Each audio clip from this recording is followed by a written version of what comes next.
Hello, class 4 students. How are you all? I hope all of you are absolutely fine. And हम अपना खूब सारा ध्यान रख रहे हैं ना? Good. So, Prerna ma'am is back. क्योंकि हमने क्या पढ़ना है?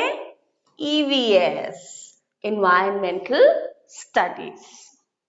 So, all of you quickly take out your textbooks and keep them on the table. अभी चैप्टर ओपन नहीं करना, अभी सिर्फ अपनी टेक्स्ट बुक ओपन करेंगे. डन? मतलब सॉरी, जो टेक्स्ट बुक है उसको भी ओपन नहीं करना, उसको भी डेस्क पे रखो बस.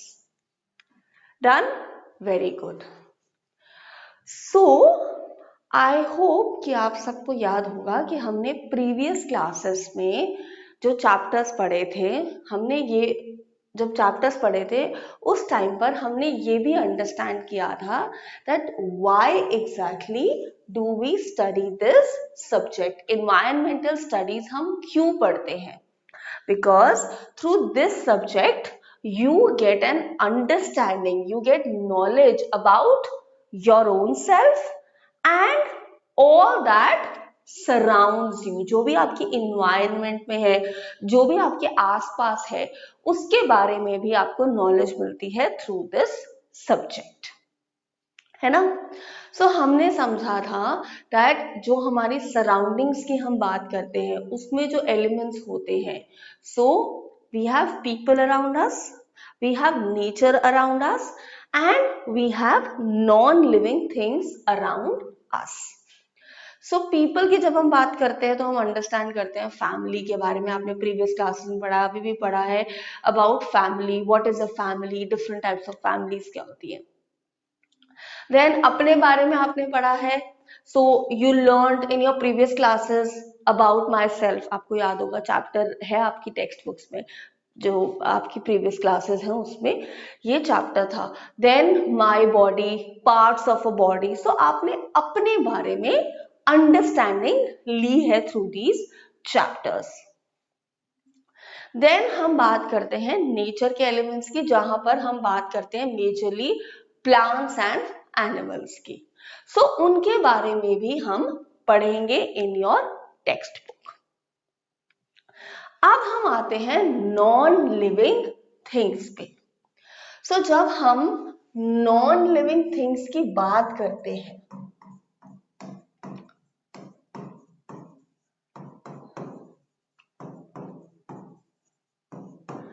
what are non-living things? Things that do not have life in them. जैसे कि हमारे आसपास जो फर्नीचर है, हमारे आसपास जो स्टेशनरी है. सो ये जो नॉन लिविंग थिंग्स के बारे में हम पढ़ते हैं, ये हम अलग अलग हेडिंग्स में पढ़ते हैं. जैसे मीन्स ऑफ ट्रांसपोर्ट. ट्रांसपोर्ट, आपको एक जगह से दूसरी जगह जाना है या आपको कुछ सामान एक जगह से दूसरी जगह पहुंचाना है. बहुत सारे मीन्स ऑफ ट्रांसपोर्ट है. आप अपने स्कूल कैसे जाते हो? Maybe you take a school bus, maybe you go in your own car, maybe you go on a bicycle, maybe आप टू व्हीलर पे जाते हैं. मीन्स ऑफ ट्रांसपोर्ट है. आपको किसी से कोई मैसेज पहुंचाना है, किसी को मैसेज पहुंचाना है. पहले क्या होता था? People used to write letters. अब हम क्या करते हैं? फोन करते हैं, राइट? या फिर हम मैसेज टाइप कर देते हैं, व्हाट्सएप कर देते हैं, है ना? So means of communication. So ये सब नॉन लिविंग थिंग्स में आ जाता है. ईवीएस सब्जेक्ट में आप जिन नॉन लिविंग थिंग्स के बारे में पढ़ते हो, वो सारी चीजें आपकी लाइफ में बहुत इंपॉर्टेंट है और इसीलिए वो पढ़ाई जाती है. Something which is not really important in our life will never be taught, या जिसका रेलेवेंस नहीं है. आप अपने बाकी सब्जेक्ट्स उठा लो, इंग्लिश में आपको ग्रामर क्यों पढ़ाई जाती है? So that you understand correct sentence formation and आप लैंग्वेज को सही तरीके से बोल पाओ. इंग्लिश आप सबको आती है, but only a few of us are able to speak English fluently. Why? Because हमें शायद ग्रामर इतने अच्छे से नहीं आती है, तो हम सेंटेंस नहीं फ्रेम कर पाते. मैथ्स आप क्यों पढ़ते हो? क्योंकि आप डेली बेसिस पे कैलकुलेशंस कर रहे होते हो, राइट। साइंस आप क्यों पढ़ते हो? बिकॉज आपको आपके अगेन आसपास की जो चीजें हैं उनके बारे में नॉलेज मिलता है। इसी तरह हिंदी लैंग्वेज या कोई भी लैंग्वेज हम पढ़ते हैं, सो जो भी आपको ईवीएस में टॉपिक्स पढ़ाए जाते हैं उन सब टॉपिक्स का रेलेवेंस है, इंपॉर्टेंस है आपकी लाइफ में। So coming back to the non living things, so जो भी नॉन लिविंग थिंग्स आपको पढ़ाई जाती हैं in EVS, they all are very important in our life. अब आप सोचोगे कैसे? वो हम पढ़ेंगे, वही हम समझेंगे, ठीक है।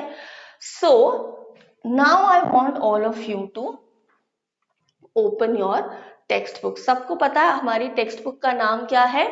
Green planet, right? So okay, now all of you can open your text book. Text book में हम जो इंडेक्स वाला पेज होता है ना, जहाँ पे chapter number, name and page number लिखा होता है, अभी वही पेज खोलना है, अभी चैप्टर नहीं ओपन करना, ठीक है?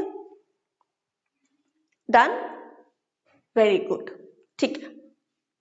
अब यहां पर क्या लिखा है? Home sweet home, sorry, home sweet home. Okay, अब आप सब लोग वेकेशन पे जाते हो, सॉरी, जब समर वेकेशन होता है कहीं घूमने जाते हो? सब जाते हैं। विंटर वेकेशन होता है तब भी कहीं घूमने जाते हैं। रिलेटिव्स के घर जाते हैं वीकेंड पे, या मे बी इन 15 डेज और maybe once a month, कहीं ना कहीं घूमने जाते हैं हम लोग, राइट? सो जब हम लोग कहीं घूमने जाते हैं और हम वहां पर बहुत एंजॉय करते हैं, राइट? फैमिली के साथ वेकेशन पे जाते हो तो कितनी अलग अलग जगहें देखते हो ना, you get to see so many beautiful places, so many different places. वहां पे खूब सारी शॉपिंग भी करते हैं, खूब एंजॉय करते हैं, अलग अलग तरह का खाना खाते हैं। So we thoroughly enjoy ourselves during that vacation period. इसी तरह जब आप किसी के घर जाते हो, नाना नानी के घर जाते हो, या कई कुछ के दादा दादी भी आउट ऑफ स्टेशन रहते हो, उनके घर जाते हो, तब भी वहां पर खूब एंजॉय करते हो, है ना? सो इतना एंजॉयमेंट करने पे माइंड फ्रेश हो जाता है, बॉडी भी फ्रेश हो जाती है। फिर भी जब आप घर पहुंचते हो और जैसे ही मम्मा या पापा वो लॉक खोलते हैं घर का और वो डोर खुलता है, तो क्या होता है उसके बाद? इमीडिएटली, हाँ फाइनली घर आ गया। आप इतना एंजॉयमेंट करके आए हो, लेकिन घर पहुंचते ही the happiness that you get और द रिलैक्सेशन और the comfort that you feel, जो आराम आपको फील होता है, there is no match to that. और इसीलिए कहते हैं होम स्वीट होम। तो अपना घर जो होता है वो सबसे अच्छा होता है, सबसे प्यारा होता है। क्यों? मैम ने अभी रीजन बताया, क्योंकि अपने घर में आप जितने रिलैक्स्ड होते हो या जितने कंफर्टेबल होते हो वो कहीं और इतना नहीं हो पाते, है ना? So home sweet home is what chapter 3 is about. Non living thing. कौन सी non living thing? Houses, old versus new. Chapter number 3, page number 17। अब ओपन करेंगे सब ये chapter. Done? Very good. So जो हाउस है या होम है, घर जो है, वो नॉन लिविंग थिंग है ना। It doesn't have life into it. जान तो नहीं है ना उसमें। It can not move the way we can, it can not breathe the way we can. जो मैम ने अभी आपको थोड़ी देर पहले बताया था कि आप ईवीएस में नॉन लिविंग थिंग्स, वो वाली नॉन लिविंग थिंग्स के बारे में पढ़ते हो जो आपकी लाइफ में रेलिवेंट है।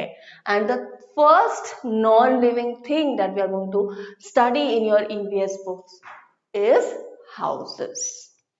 और चैप्टर का पूरा नाम क्या है? Houses old versus new. Okay, अब एक बात बताओ कि जब ह्यूमन बींग्स इवॉल्व हुए, we all know that we have evolved from monkey to human beings, correct? So जब ह्यूमन बींग्स इवॉल्व हुए या जब ह्यूमन रेस आई ऑन प्लैनेट अर्थ, तो जिस तरह के घर में आप अभी रहते हो, do you think that early man lived in the same kind of homes or houses?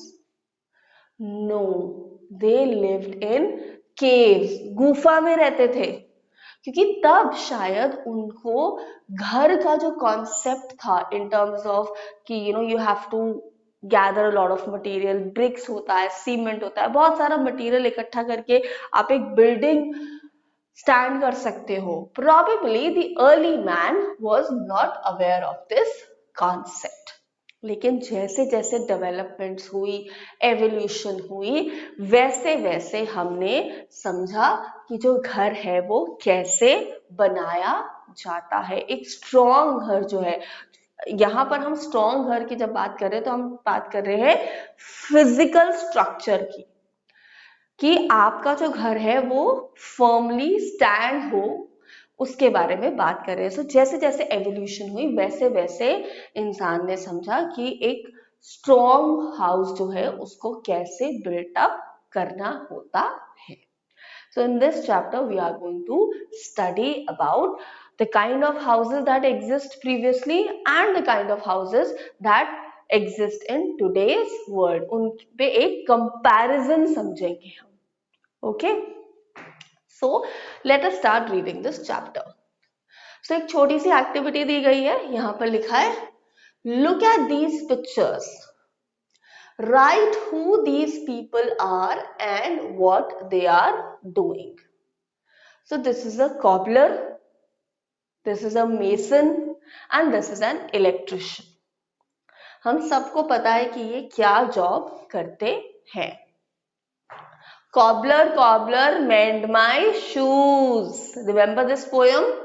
Mason builds the house and electrician does repair work related to electricity. Okay, so let us start reading this chapter. It says, we have already discussed about our various needs. So जब हम needs की बात करते हैं तो हमारी 3 major needs हैं. क्या? Food, clothing and shelter, right? So जब हम बात करते हैं 3 basic needs of human beings, so we say food, clothing and shelter. खाना, कपड़ा पहनना और shelter. जो houses का concept है वो इस need से related है. So जो shelter है या जो एक house है वो क्यों important है? Because it keeps us safe from heat, cold, rain, wild animals, thieves and bad weather. So हमें अपने सर के ऊपर एक छत इसलिए चाहिए होती है, एक घर इसलिए चाहिए, because so that we can be protected from any kind of adverse weather, या फिर कोई there's a thief or there's a wild animal. अभी बहुत तेज गर्मी है, ठीक है, मैं बोलूं कि बाहर जाके खड़े हो जाओ, घर में नहीं आना, रह पाओगे इतनी देर गर्मी में बाहर? It is not possible. बाहर बहुत ठंड हो रही है. Can you stay out in the cold weather? No, you need to come back to your house. बहुत बारिश हो रही है. You cannot stand out in the rain for the entire day. You need to come back to your house. So house जो है उसका major जो advantage है वो आपको bad weather से बचाता है,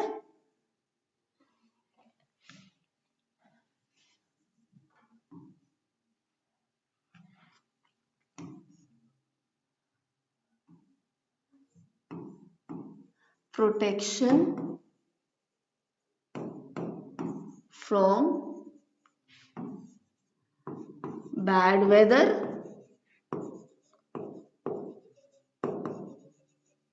right?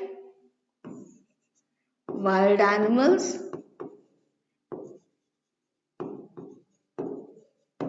and thieves, right? सो ये मेजर एडवांटेज है शेल्टर का। अब हम पढ़ेंगे different types of houses and of course house इसलिए भी इंपॉर्टेंट है because we keep our belongings, हमारा सामान हम कहाँ रखते हैं, घर के अंदर ही रखते हैं ना। And then of course we feel very comfortable and safe, अपने घर में हमें बहुत सिक्योर फील होता है। So knowing about houses in rural areas, rural areas का मतलब होता है विलेज एरियाज, ओके। सो वहां किस तरीके के हाउसेस होते थे? Long ago, most people lived in villages and they built कच्चा houses. अभी हमें ये भी पता चलेगा इसको कच्चा हाउस हम क्यों बोलते हैं। Bamboo, mud, grass, leaves and straw were used in their construction. अब आप देखो जब ये कच्चा हाउस बनाया जाता था तो क्या क्या रॉ मटेरियल थे?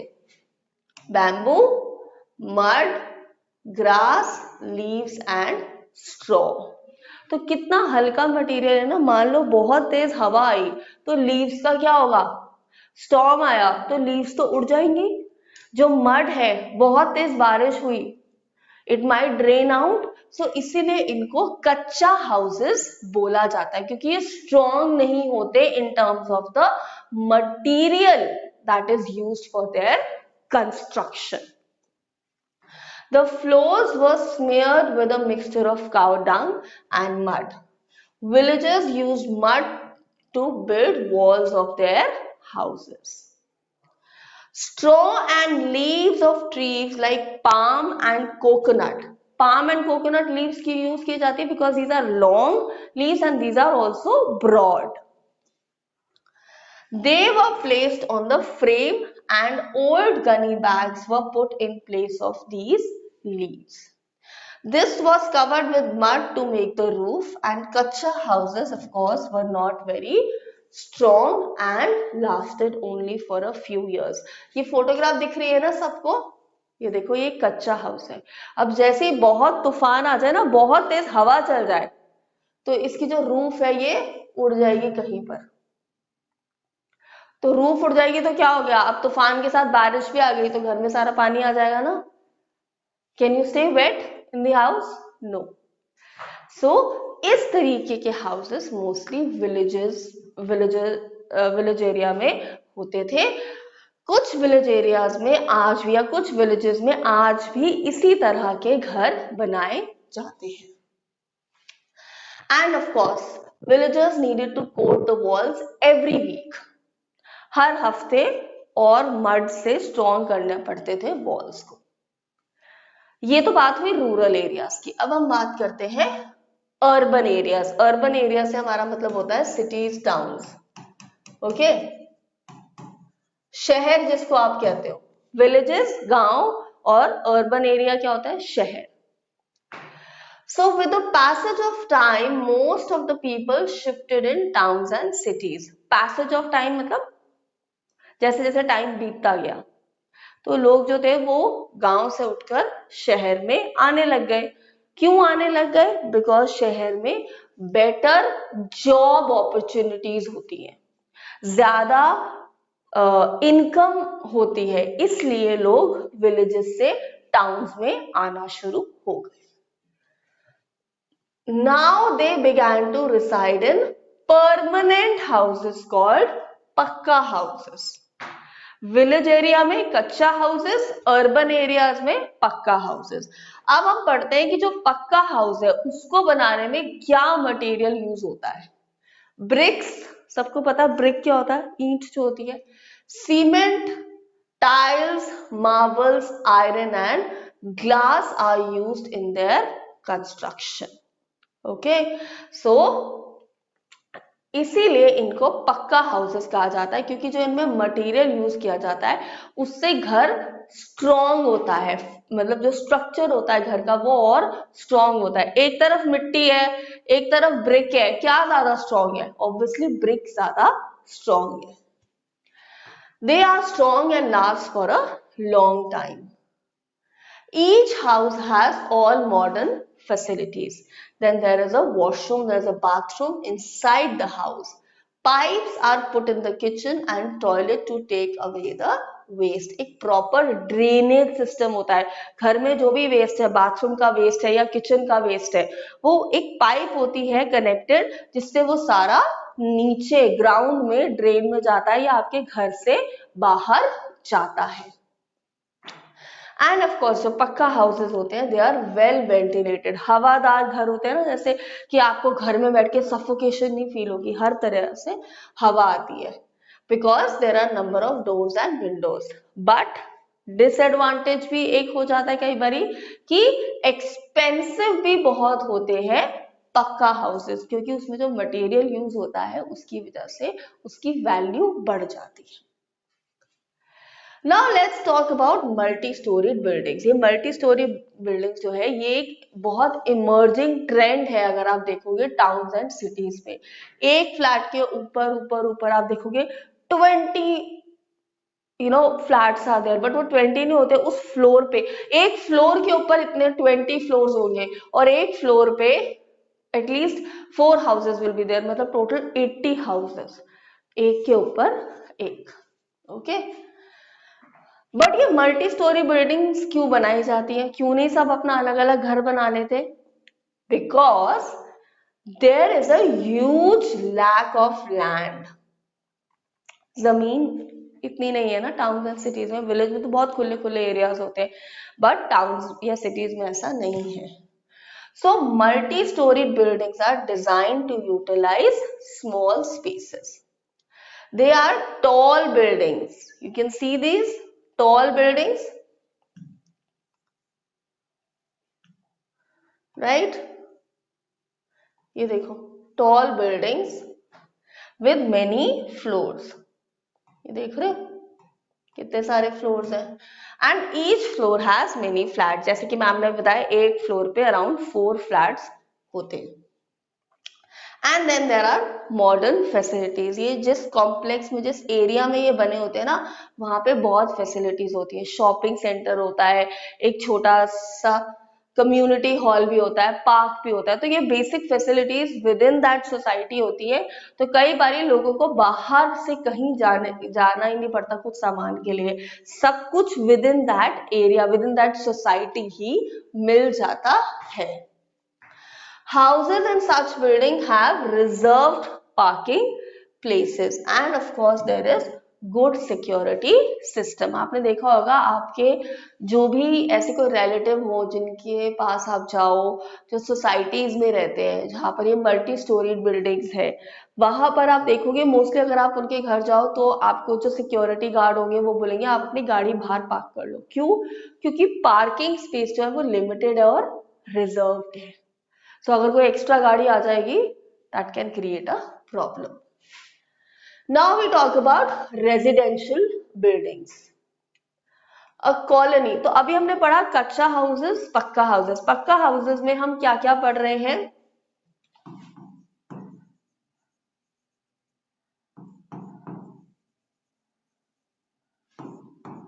मल्टी स्टोरीड बिल्डिंग के बारे में हमने पढ़ा है, राइट? अब हम पढ़ रहे हैं रेजिडेंशियल बिल्डिंग्स के बारे में।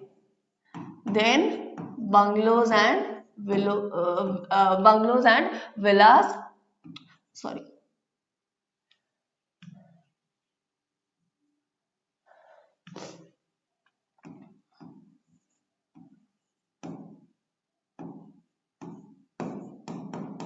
villas, right?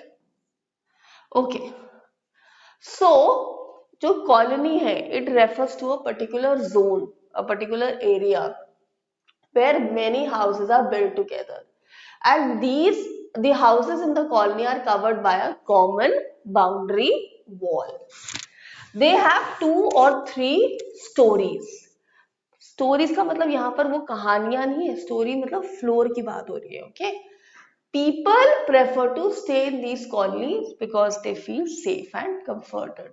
So basically क्या होता है, 2 या 3 ऐसे फ्लैट होते हैं, वन अबव द अदर.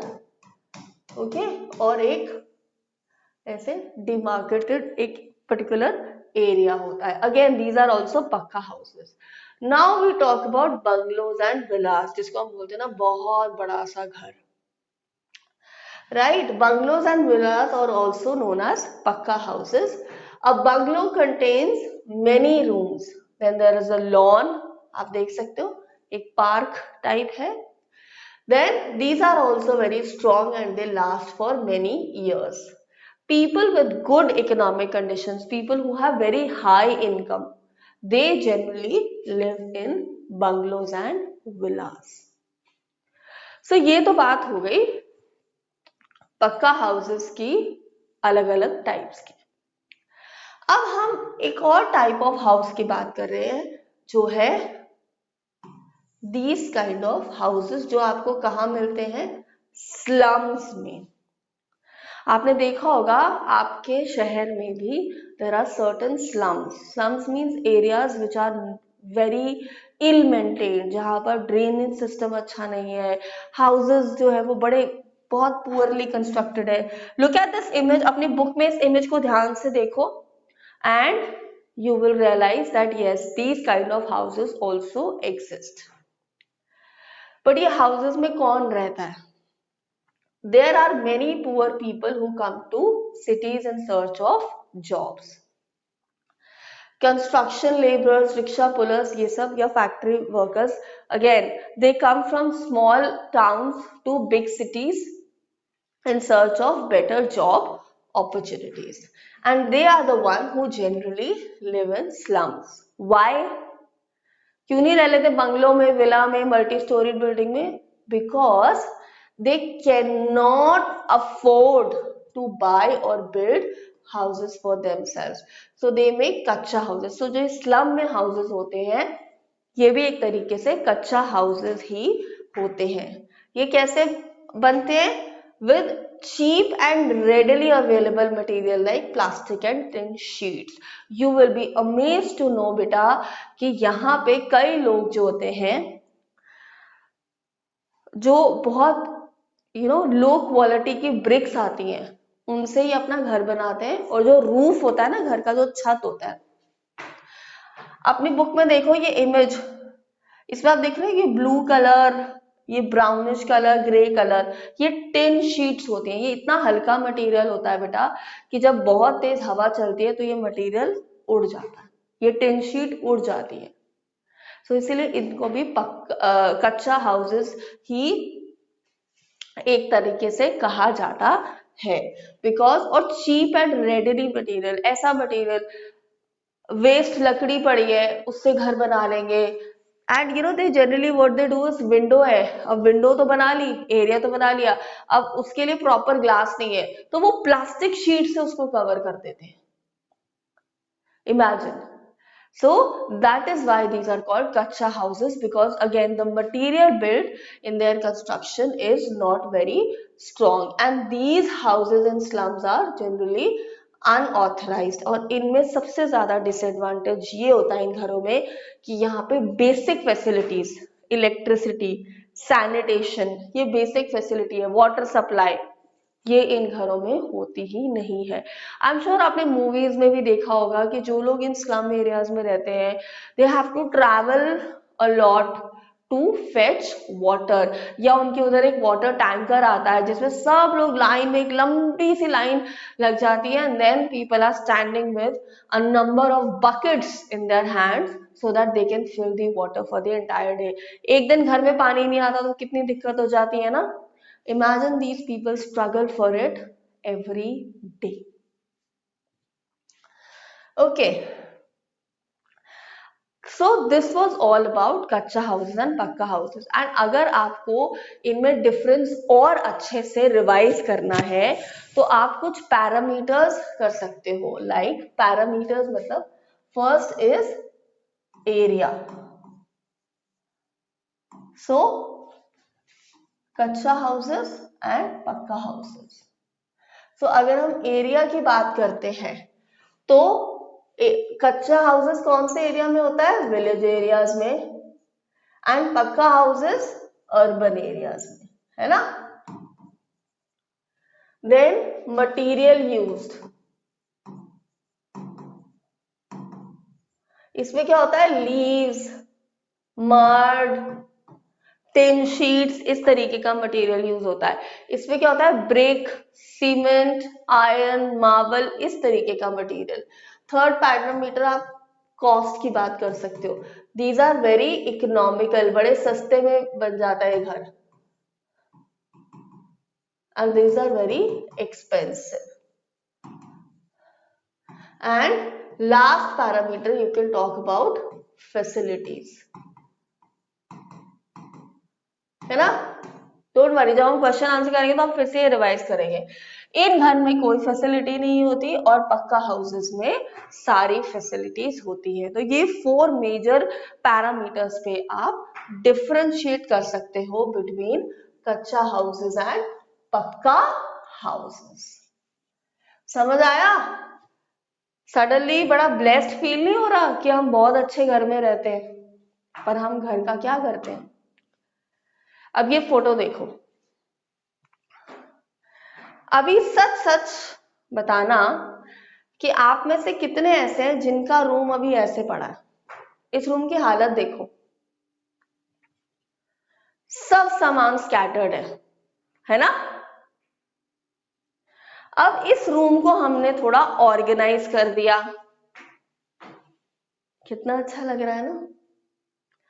तो अब खुद सोच के बताओ कि ऐसे रूम में रहना चाहते हो या ऐसे रूम में. Obviously, this is the kind of room that we all want to live in. But मम्मा क्लीन कर देंगे रूम, बड़ी सिस्टर है या बड़ा ब्रदर है वो रूम क्लीन कर देंगे, मेड आके क्लीन कर देगी. क्यों? रूम किसका है? अब आप इतने भी छोटे बच्चे नहीं हो that you cannot keep your things at their right place. इतने छोटे बच्चे तो अब नहीं रहे ना. So always remember. अच्छा एक बात बताओ, घर पे कोई गेस्ट आया और वो बोले वाओ आपका घर कितना सुंदर है, कितना अच्छा है आपका घर, खुश, और आपके पेरेंट्स बोले ओ यू नो व्हाट, हमारा बच्चा भी हमारे घर को बहुत साफ रखता है, तो क्या होगा? जो बाहर से आएगा उससे अप्रिसिएशन मिलेगी, अच्छा लगेगा ना. All of us like appreciation. So अगर वो अप्रिसिएशन चाहिए तो घर को साफ रखना जरूरी है. Because what is the reason for that? there's a simple reason to that a house, a clean house, a neat house, a peaceful house is where the Almighty resides. अगर आपको ध्यान होगा दिवाली के टाइम पे हम सब क्यों घर साफ करने लग जाते हैं? Because we believe that goddess Lakshmi will come to the house which is well maintained, which is neatly kept. So be grateful that you have a house to live in. But more than that, show your respect towards that house by keeping it neat and clean. Alright, I will see you all in the next class. Till then, take care.